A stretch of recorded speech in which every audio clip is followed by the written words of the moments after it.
Ah, a fabulous world of trees, right? Bark, branches, leaves, wonderful stuff, right? Question of the day, what is your favorite of the mundane genres of games? So farming, building maybe perhaps, no, I'm not talking about like slaying beasts and dragons. What's your favorite of the mundane hobbies? See, some of my favorite games are the mundane games, growing wineries, things like that. There's been a spate of tree games lately. We've had photosynthesis, arboretum, a little bit older, but and now we're taking a look at one called Bosk, which has to do with being in a national park and the trees as they grow throughout a year, from spring, summer, fall, and winter. Let's find out how Bosk plays right now, these majestic trees, and then we'll dive into how we think it plays up against maybe some of the other tree games. Is there a fair comparison? Is it a good game on its own merit? Does it do anything new? Right now.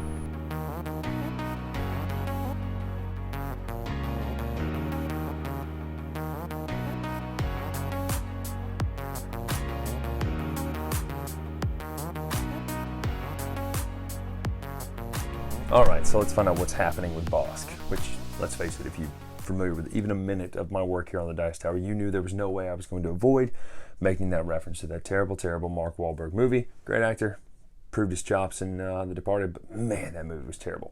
Let's find out what's in Bosk, though. Trees.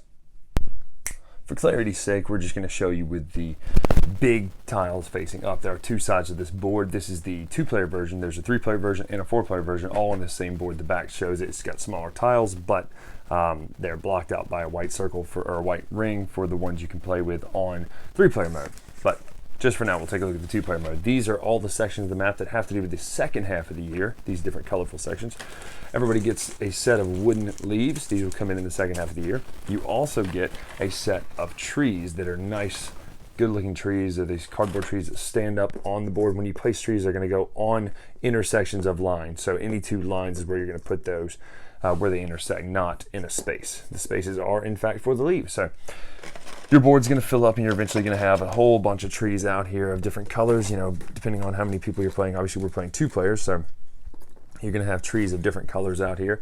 All that matters in this first round, the first section of the game in spring, as it were, is that you're playing majorities and you're trying to get your trees to have the highest numbers around each of these lines. So, for instance, currently I have the majority in this line, so I have 3. Notice you go by the numbers on the tree. So this is a 1 plus 2, so I have 3 here. Now, had this person been here, this would be 1 and 2 is 3 over 2.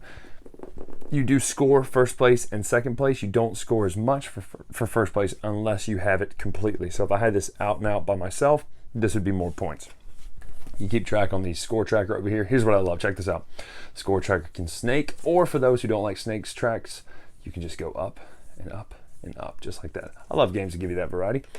Anyway, you also have a wind tracker over here that comes in the second half of the game. So once all your trees get out here, you will then do the scoring for the first half of the game. So you're going to score those majorities like we talked about based on the lines. I'm just going to put trees out here at random, and we will see in just a second how this is going to play out as we score.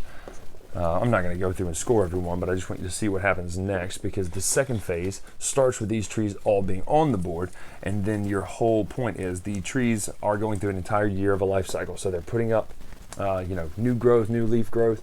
Then at fall, they're going to lose all their leaves, and then trees die.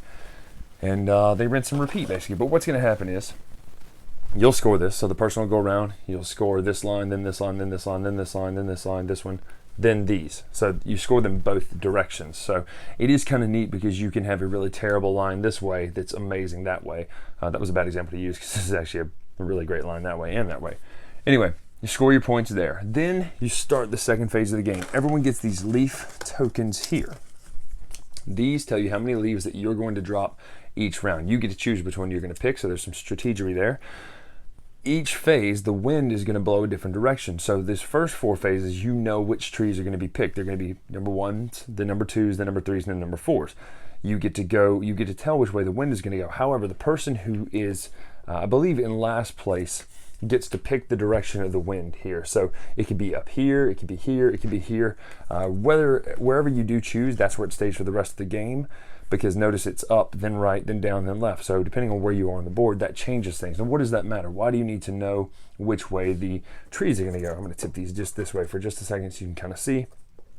From this point, you're going to be dropping leaves out there from the numbered tree as it's listed. So number 1, I'll look as an orange team, I'll look for a number 1 leaf out here, or number 1 tree out here, and then the direction is up. So which that way I guess it's actually left.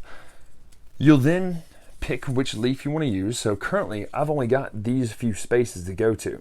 When you drop it, you have to drop it on the 2 spaces in front of the tree in the direction of the wind, so 1, 2. But once you drop a leaf out there, you can then move to the 3 adjacent spaces in the direction of the wind. So currently, if I were to do this, let's move these for a minute. If I were to drop the first leaf there, I could then place a leaf either here, or here.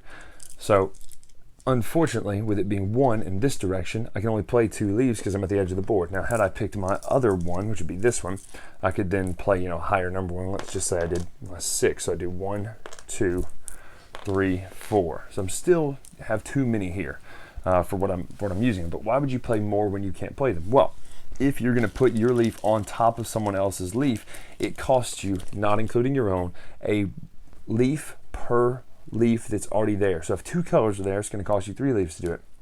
If someone else's leaf is here, so if the purple team is going to go here, they're going to have to pay one of their leaves that they just picked out of the game to put it on top of mine, which eventually will change the majority. So currently I have a majority in the green and the blue right now.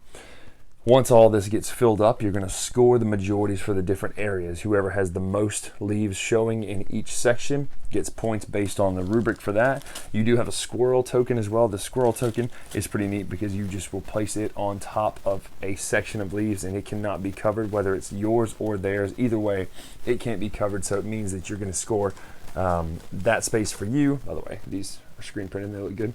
You're going to score it for you, but it also counts as one of your colored wooden pieces in that area. So you don't get to put anything else except a squirrel, but you do actually have the idea of putting a squirrel out there for your turn.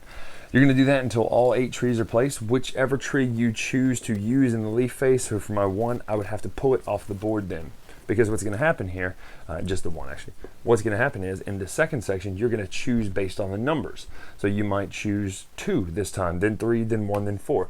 It's dealer's choice at that point. So you do get a little bit of an advantage. The person who plays the lowest leaf number gets to go first and gets to choose essentially in the next turn. So there is that. Plus going first means that you're going to have to probably pay less when putting leaves out there because you're going to get there first. So that is how you play the game. You score the points. Person with the most points at the end of the game wins. That's what happens in Bosk. It's way more exciting than trees coming to life, making people kill themselves. It's a super tight game that has 2 different phases that play very differently and very strategically both ways. But I hope you get an idea of how to play.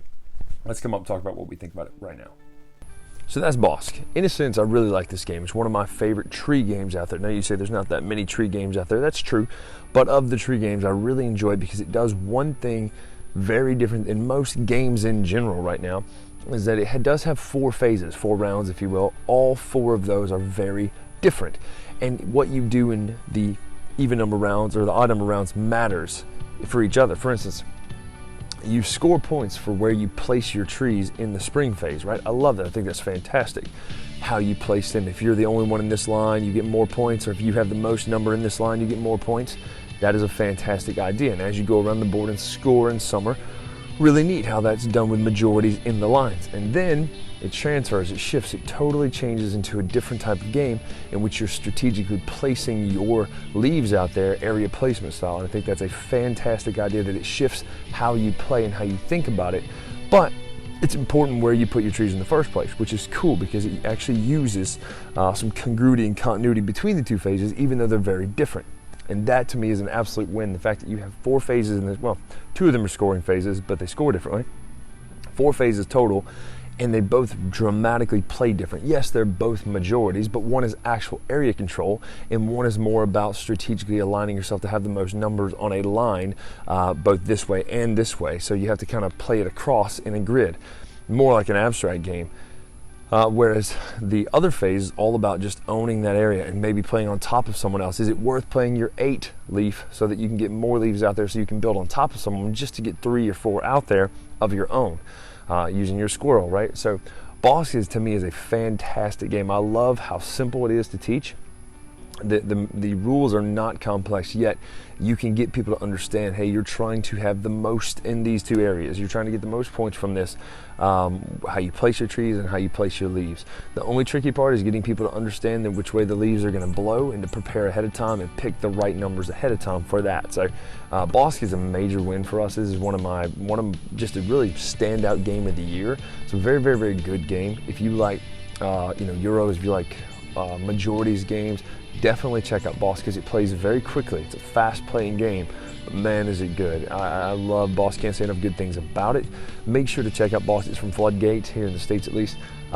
Just great. I love it. So I've said that a lot, but go check it out. I'm Bryan Drake here on the Dice Tower. Make sure to follow us on Twitter, Instagram at Dice Tower Bryan.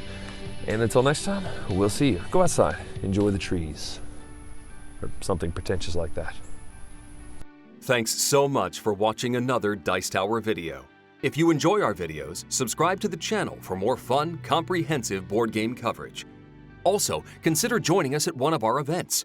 Come to Dice Tower Retreat, a small, intimate gathering where gaming is king. Join us for Dice Tower Cruise, the largest board game cruise. Attend Dice Tower West in Las Vegas for gaming fun on the West Coast, or Dice Tower East in Orlando in sunny Florida. Dice Tower Conventions, the friendliest gaming conventions on Earth. I'm Eric Summerer, and you've been watching The Dice Tower.